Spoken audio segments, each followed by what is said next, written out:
Խաչատրյան Երեմ Սարգսյանին հեռացրին վարույթից, նախ ինչպես կմեկնաբանեք, ինչով է սա պայմանավորված։ Պայմանավորված է հերթական ապօրինությամբ, հաշվի առնելով, որ մեր պաշտպանական թեմի մեջ կա աշխատանքի հստակ բաժանում եւ երեկվա առերես հարցաքննության հիմնական հարցադրումները կատարում էր Երեմը Սարգսյան ու քննչական մարմնի համար ակնհայտ էր, որ այդ հարցադրումների արդյունքում փլվում էր արդեն ի սկզբանե ապօրինի մեղադրանքը, հետևաբար նրանք դիմեցին այս քայլին, ապօրինի կերպով հեռացրեցին վարույթից, դե բնականաբար պարոն Սարգսյանն էլ ձեզ ասած կլինի, որ բողոքարկումներ են լինելու, այդ որոշումը չի կարող ուղղակի իրականության մեջ գոյություն ունենա, իսկ ինչ վերաբերվում է պարոն Սարգսյանից հետո տեղի ունեցած իրադարձություններին, մենք բնականաբար անպատասխան չթողեցինք այս իրադարձությունները, հանդես եկանք բացարկի միջնորդությամբ, իմիջիայլոց ոչ միայն քննիչին, քննչական խմբի ղեկավարին եւ ամբողջ քննչական խմբին, որովհետեւ հիմա արդեն այս ամբողջ քննության ընթացքում տեսած տարաբնույթ ապօրինությունները միամտություն կլինի այստեղ արդարություն փնտրելը, հետեւաբար առնվազն մենք այս փուլում պետք է արձանագրենք թե տեղի ունեցած ապօրինությունները, թե այն հանգամանքը, որ հնարավոր ու անհնար բոլոր մեթոդներով պարոն Ծառուկյանին զրկում են արդյունավետ պաշտպանության իր իրավունքից, իսկ դրանք ամրագրված են եւ սահմանադրությամբ եւ մնացած մյուս օրենքներով։ Այս ամեն ինչը մենք պետք է արձանագրենք, սրա մասին պետք է չլռենք, պետք է խոսենք այս ամեն ինչի մասին ու նաեւ իրավական process-ներով, չնայած որ պարոն Ծառուկյանի նկատմամբ տեղի ունեցածը ոչ իրավական process-ներ են, բայց իրավական process-ներով նաև պետք է ամրագրենք այս տեղի ունեցած անարդարությունները։ Պարոն Խաչատրյան, իսկ բացի Երեմ Խաչատրյանի վարույթից հեռացնելու, ներողություն,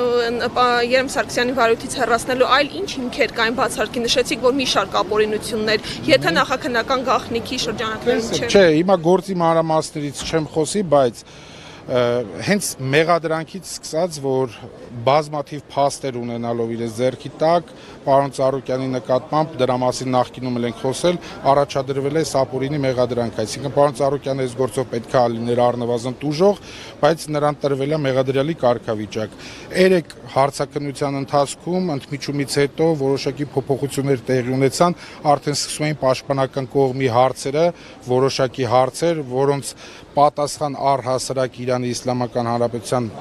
քաղաքացին պատասխաններ չուներ, այդ հարցերը հանվում էին։ Մենք դրա վերաբերյալ անընդհատ առարկություններ ներկայացրել ենք վարույթ իրականացնող մարմնին ու դրա տրամաբանական շարունակությունը, այսինքն երբ որ գիտակցեցին, որ հարցերը բազմաթիվ են եւ այդ հարցերով վեր է հանվում օբյեկտիվ իրականությունը, այսօր այս քայլին դիմեցին։ Հետևաբար այս պայմաններում, այս անհավասար, պայմաններում մրցակցության սկզբունքի, բացակայության պայմաններում աշխատելը իմ կարծիքով տեղին չէր լինի ու պետք է անպայման այս ամեն ինչը ամրագրվել հենց բացարկի միջնորդությամբ։ Իսկ բացարկի եթե բավարարվեց գամնաշման մասին դեռ որոշում չկա, չէ՞, ինչպես։ Բացարկի քննարկումը ինձ թվում է կատարվի սահմանված ժամկետում, որովհետև քննչական մարմինը չի քննելու բացարկի միջնորդությունը։ Ես կարծում եմ այս դեպքում շատ արագ կլինի պատասխանը ու բնականաբար բացարկը կմերժվի, բայց դա մեզ չի խանգարում, որպեսզի մենք արձանագրենք տեղի ունեցած այս ապօրինությունները։ Այնուամենայնիվ, քանի որ քաղաքական ենթատեքստ եք այստեղ տեսնում, եթե քննիչը կամ քննչական խմբի ղեկավարը փոխվեն, արդյոք նոր քննիչն ու նոր քննչական խմբի ղեկավարը ձեզ մոտ արդարության կամ արդարության հասնելու որևէ բան։ Ուրեմն տեսեք, ընդհանուր առմամբ մենք process-ը արդեն գնահատել ենք, որ քաղաքական process-ներ են, այլ ոչ թե իրավական, բայց այնուամենայնիվ յուրաքանչյուր դեպքում ցանկացած ապօրինություն պետք է ստանա համարժեք արձագանք, պետք է ամրագրվի թե դատավարական փաստաթղթերում, թե նաև այս հանրային ելույթներում մեր կողմից։ Իսկ այսօրվա առերեսումները շարունակվեցին այնուամենայնիվ, թե քննվեց միայն։ Ոչ, առերեսումը հենց ուզում էին շարունակել, ես հանդես եկա հայտարարությամբ, արդեն ինչպես նշեցի, բացարկի միջնորդությամբ։ Հետևաբար դրա հիմքով դադարեցվեց, նաև դրա հիմքով։ Պարոն Ծառուկյանը կրկին անդրադարձավ մեղադրանքին։ Պարոն Ծառուկյանը շատ կարճ ու հստակ իր դիրքորոշումը հայտնեց, որ շինց ու գործ է ու կատարում է միակողմանի քննություն։ Հետևաբար ինքն էլ մեր դիրքորոշմաններ համաձայն էր մեր դիրքորոշման հետ, որը այս պայմաններում առնվազն եւ քանի դեռ բացարկի հարցը որոշված չի, որևէ այլ գործողության մասնակցելը իմաստազուրկ է։ Իսկ իսկ այս վարույթով ինչ որոշումը կքննարկվի,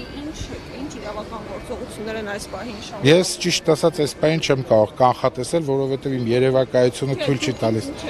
Մենք բողոքարկելու ենք, այսինքն Երեմ Սարգսյանը բողոքարկելու է իր վերաբերյալ կայացրած որոշումը, մենք էլ արդեն մարտավարությունը չբացահայտելու համար չասեմ էլ ինչ գործողություններ ունենք անելու։ Շնորհակալություն։ Դուք եք ներգրաված այս Ոչ, նաև պարոն Մինասյանը, Սմբատ Մինասյանը։